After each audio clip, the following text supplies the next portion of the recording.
Praise the Lord. உங்களுக்காக கொடுக்கப்பட்ட இன்றைய வார்த்தை தானியேல் 3:17. நாங்கள் ஆராதிக்கிற எங்கள் தேவன் எங்களை தப்புவிக்க வல்லவராயிருக்கிறார்.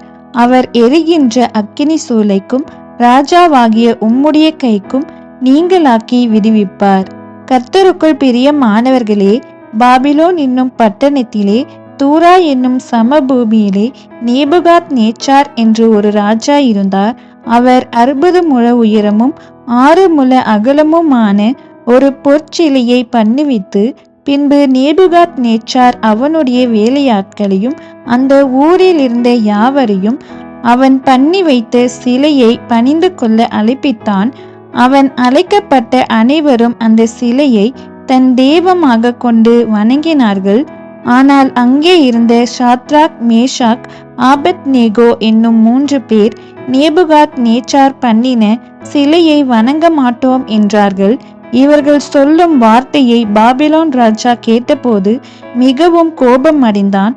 சாத்ராக், மேஷாக், ஆபத்நேகோவை எரிகின்ற அக்கினியிலே போடுவதற்கு தன் சேவகர்களுக்கு கட்டளையிட்டான்.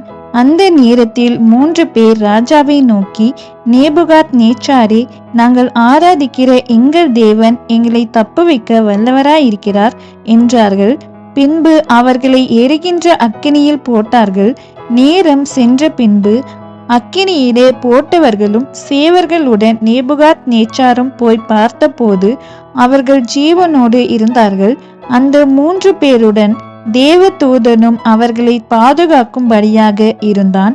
பாருங்கள், ஒரு முடி கூட கருகாமல் ஜீவனோடு வந்தார்கள். அந்த 3 பேரையும் நேபுகாத் நேச்சார் அந்த இடத்தில் உயர்த்தினான். இன்றைக்கு நமக்கு ஒரு சூழ்நிலை வந்திருந்தால் என்ன பண்ணிருப்போம்? தன் ஜீவனை காத்துக்கொள்ள அந்த சிலையை வணங்கியிருப்போம். அந்த 3 பேருக்குள்ளாக இருந்த விசுவாசம் அவர்களை பாதுகாத்தது. நாமும் அவர்களை போல் கர்த்தரை தன் தெய்வமாக கொண்டு விசுவாசமாக இருக்க வேண்டும். அப்பொழுது நமக்கு வருகிற எல்லாவற்றிலிருந்தும் பாதுகாத்து நாம் ஆராதிக்கிற தேவன் நம்மை எல்லாவற்றுக்கும் விலக்கி காத்து கொள்வார். ஆமேன்.